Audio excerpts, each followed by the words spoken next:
Good morning dear student, how are you. तो उम्मीद करते हैं कि सभी स्टूडेंट अपने घर पे स्वस्थ होंगे, अच्छे होंगे। तो डियर स्टूडेंट 13 टॉपिक आपके टोटल अभी तक हो चुके हैं। Today is 14 topic. तो आज का अपना टॉपिक नंबर 14। तो आज एक नया चैप्टर मैं स्टार्ट कर रहा हूं।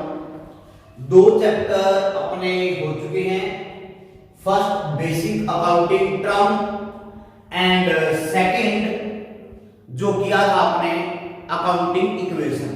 आज ये नया चैप्टर है, ध्यान से करना आप लोग। तो ये है डबल एंट्री सिस्टम। ये चैप्टर है डबल एंट्री सिस्टम। देखिए आप दो वीडियोस इस टॉपिक की बनेगी, दो वीडियोस के अंदर ये चैप्टर कम है। डबल एंट्री सिस्टम या इसी को हम क्या बोल देते हैं, English approach. Double entry system या इसी को हम क्या बोल देते हैं, इंग्लिश अप्रोच, या इसी को हम क्या बोलते हैं, ट्रेडिशनल अप्रोच। सुनिए ये है ट्रेडिशनल अप्रोच। अगर आपको याद हो अकाउंटिंग इक्वेशन वाले चैप्टर में मैंने rule of debit and credit करवाया था, याद है। जब अकाउंटिंग इक्वेशन वाले चैप्टर में आपने rule of debit and credit किया था, तो मैंने वहां पे डेबिट क्रेडिट करने के दो मेथड आपको बताए थे, याद है। दो मेथड, एक अमेरिकन मेथड जो हमने कर लिया उस चैप्टर में, और एक मैंने करवाया था आपको, एक तो अमेरिकन अप्रोच की थी और एक आपने की थी इंग्लिश अप्रोच। इंग्लिश अप्रोच का अदर नेम क्या है, ट्रेडिशनल अप्रोच। इंग्लिश अप्रोच को और हम क्या बोलते हैं, डबल एंट्री सिस्टम। अगर आज का टॉपिक आपको क्लियर होता है तो आगे आप अकाउंट के अंदर मार नहीं खाओगे। आज और कल दो टॉपिक बहुत इंपॉर्टेंट है। तो पहले तो आपने करना है डबल एंट्री सिस्टम या इंग्लिश अप्रोच का मीनिंग क्या है। इसका मीनिंग है क्या, इसके नाम से आपको लग रहा है डबल एंट्री सिस्टम, यानी बिजनेस के अंदर कोई भी ट्रांजैक्शन करो, कम से कम बेटा कितने अकाउंट अफेक्ट होंगे, 2 इन अपोजिट डायरेक्शन। एक ही डायरेक्शन में नहीं, इन अपोजिट डायरेक्शन।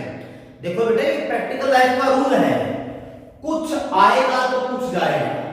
मेरी बात समझ रहे हो, कुछ आएगा तो कुछ जाएगा।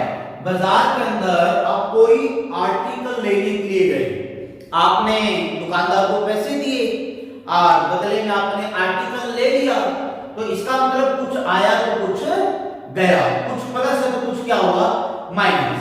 तो डबल एंट्री सिस्टम का मीनिंग क्या है, we according to this system क्या करना आपने, according to double entry system, according to this system every business transaction.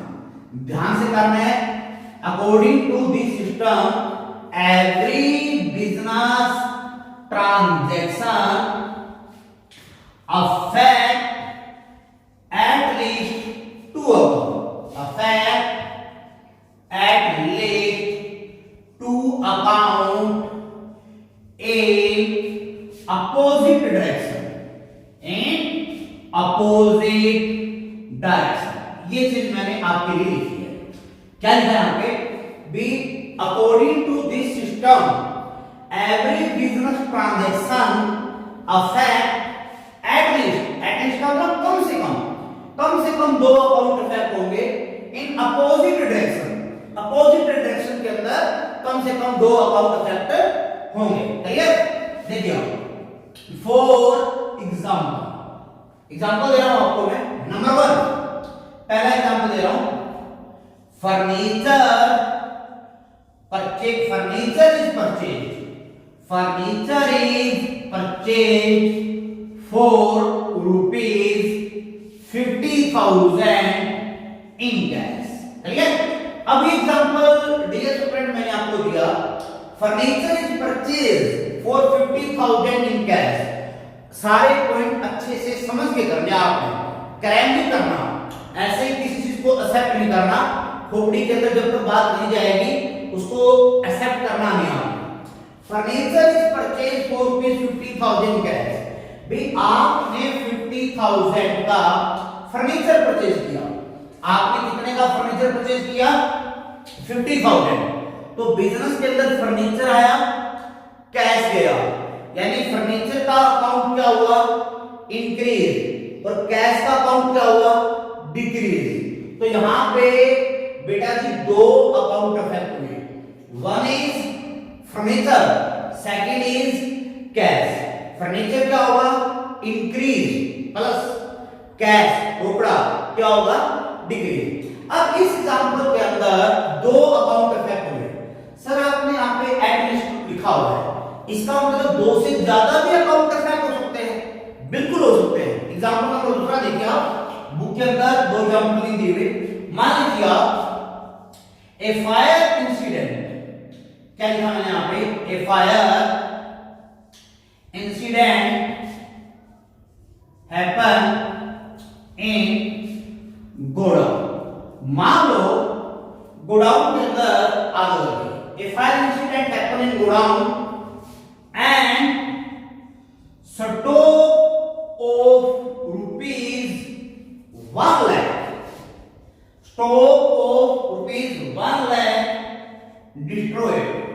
ये मान लो 1 लाख रुपए का स्टॉक बेटे आपका क्या हो गया? डिस्ट्रॉयड। क्लियर?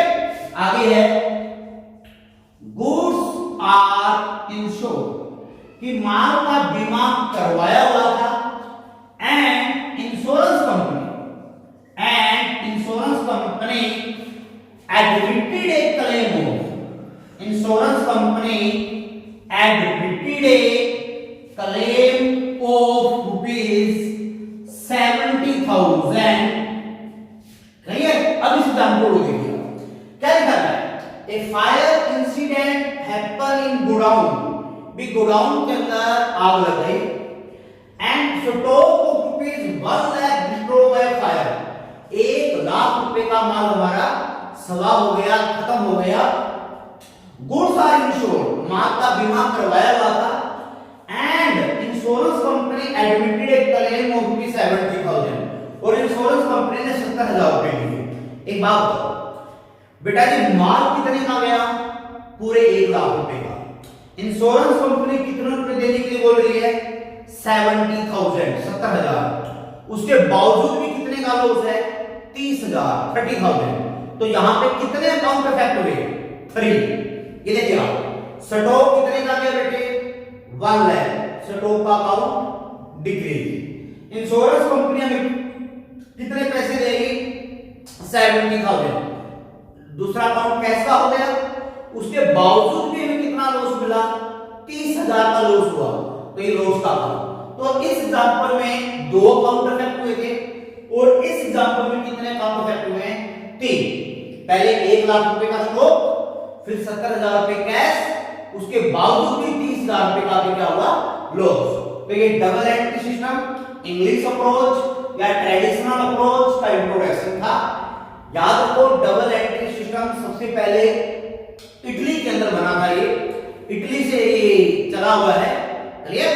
तो ये डबल एंट्री सिस्टम का मीनिंग है, साथ में एग्जांपल। तो बेटा जी अब हमने ये देखना है भी डबल एंट्री सिस्टम के अंदर किसको तो हम करें डेबिट और किसको हम करें क्रेडिट। क्लियर? मेन जो हमारा मुद्दा है, मेन बात यही है भी हमें ये पता होना चाहिए which account are debited and which account are credited। Debit credit का मीनिंग हमें पता होना चाहिए। ठीक है? देखिए तो टॉपिक, उसी टॉपिक को आगे कैरी कर रहा हूं मैं। तो ये डबल एंट्री सिस्टम, देखिए डबल एंट्री सिस्टम की क्या स्टोरी है? डबल एंट्री सिस्टम हमें कैसे बताएगा किसको डेबिट करें, किसको क्रेडिट करें? याद होगा डेबिट क्रेडिट, ये दो भाई है, इनकी पूरी फैमिली स्टोरी हमें पता होनी चाहिए।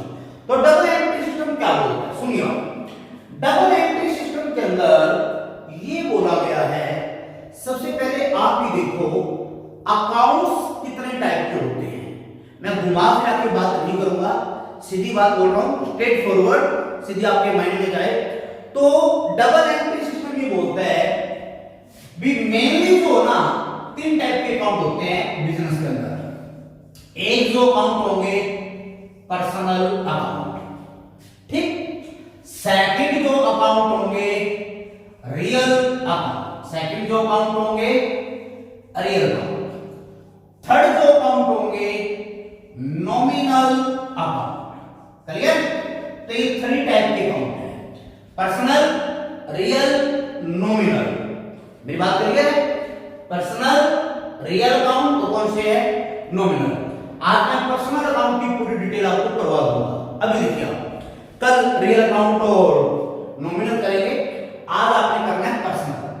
सबसे पहला जो अकाउंट है ये अकाउंट आपके पास है पर्सनल। पहले पर्सनल अकाउंट का मीनिंग क्या है? पर्सनल अकाउंट का मीनिंग क्या है? देखिए पर्सनल, एल को हाइड कीजिए, आपको क्या दिखाई दे रहा है? Person. I am is human being, I am is a human being, you are also human being. Clear? आपका अकाउंट, मेरा अकाउंट कौन सा अकाउंट होगा? Personal account. एक्सिस बैंक, ये नहीं कि 4 कमरे बनाए, 4 दीवारें खड़ी की, वो एक्सिस बैंक हो गया। उसको भी कौन चला रहे हैं? Officer, employees.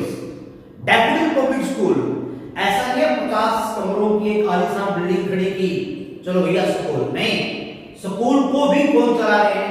Teachers and student. मेरी बात समझ रहे हो? स्कूल, बैंक, कंपनी, इंस्टीट्यूशन, अरे भैया इनको चला कौन रहे हैं? Human being. तो ह्यूमन बीइंग का जो अकाउंट है वो कौन सा होता है? पर्सनल। तो मैं ये बोल देता हूं डियर स्टूडेंट आपको, personal account are those, personal account are those accounts which relate to individual, which relate to individual, आगे फर्म, यहां पे मैं लिख रहा हूं कंपनी एंड इंस्टीट्यूशन। करिए बात, ये जो अकाउंट है ये पर्सनल अकाउंट होते हैं। कौन से होते हैं ये? पर्सनल। मैं राजेश बंसल आपके सामने, मैं क्या हूं? इंडिविजुअल। डैफोडिल पब्लिक स्कूल क्या है? इंस्टीट्यूशन। रिलायंस कंपनी क्या है? कंपनी। अपने फतेहाबाद की अनाज मंडी में जो दुकानें हैं ना, क्लियर, उनको क्या बोलते हैं? फर्म। कुमार किताब घर क्या है? फर्म। टुटेजा किताब घर क्या है? फर्म। तो personal account are those account which relate to individual, firm, company and institution. Clear? इसका एग्जांपल क्या है? देखिए पर्सनल अकाउंट का एग्जांपल जो आपने करना है, एग्जांपल क्या है? मैं ही बोलता हूं, सुनिए आप, account of Raman, account of Raman, ये क्या है? Personal account. क्लियर? मैं ये बोलता हूं अकाउंट ऑफ एक्सिस बैंक, ये भी कैसा है? पर्सनल। मैं ये बोलता हूं अकाउंट ऑफ दिल्ली यूनिवर्सिटी, ये भी जो अकाउंट है ये भी कैसा अकाउंट है? पर्सनल। मैं बोलता हूं account of proprietor capital, account of proprietor capital. Business के मालिक को हम क्या बोलते हैं? प्रोप्राइटर। बिजनेस का मालिक, बिजनेस के अंदर जो पैसे लगाता है उसको हम क्या बोलते हैं? कैपिटल। रमन का अकाउंट, रिया का अकाउंट, वैशाली का अकाउंट, एक्सिस बैंक का अकाउंट, डेफोडिल पब्लिक स्कूल का अकाउंट, दिल्ली यूनिवर्सिटी का अकाउंट, कैपिटल का अकाउंट, ड्राइंग का अकाउंट, ये सारे बेटे कौन से अकाउंट है? ये पर्सनल। क्लियर? पहले पर्सनल अकाउंट का मीनिंग, फिर पर्सनल अकाउंट का एग्जांपल, और अब आपने पर्सनल अकाउंट का क्या करना है? रूल। भी पर्सनल अकाउंट का रूल क्या है? रूल आपने याद करना है। रूल कैसे लगेगा, कैसे काम करेगा वो मैं बताऊंगा। वो मेरी जिम्मेवारी है। जब तीनों हो जाएंगे ना तो आपको मैं 7-8 सुपर एग्जाम्पल दूंगा, अपने आप रूल कैसे लगाने अपने आप पता कर जाएगा। जिस बच्चे को डेबिट क्रेडिट की कहानी समझ में आ गई वो कभी मार नहीं खाएगा, इस चीज की गारंटी मेरी है और मैं अपनी तरफ से कोई कमी बेटा नहीं रखूंगा। तो पर्सनल अकाउंट का रूल क्या देखिए, पर्सनल अकाउंट का रूल है debit the receiver, debit the receiver credit the giver, debit the receiver credit the giver, ये पर्सनल अकाउंट का रूल है। बात समझ में आया?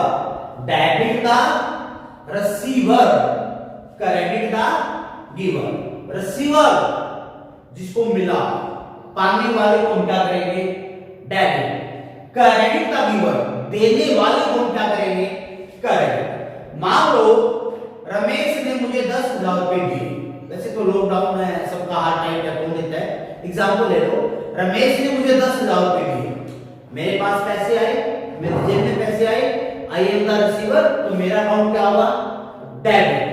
पैसे दिए किसने, रमेश ने, गिवर कौन है रमेश, तो रमेश का अकाउंट हम क्या करेंगे क्रेडिट। तो पहले पर्सनल अकाउंट का मीनिंग, फिर एग्जांपल, फिर क्या है रूल। इंडिविजुअल का अकाउंट, फर्म का अकाउंट, कंपनी का अकाउंट, स्कूल कॉलेज का अकाउंट, इंस्टीट्यूशन का अकाउंट पर्सनल होते हैं। पर्सनल अकाउंट के 4-5 सुपर एग्जांपल दो, account of Raman, account of Axis bank, account of Daffodil public school, account of Delhi university, account of capital, account of drawing. Rule क्या है dear student, debit the receiver credit the giver. कल जो topic हम करेंगे मैं real account और nominal account दोनों आपके करवाऊंगा, विद एग्जांपल होंगे। ये आज का टॉपिक है, थ्योरेटिकल टॉपिक है, ये क्लियर होगा तभी न्यूमेरिकल निकलेंगे वरना नहीं होंगे। Thank you very much.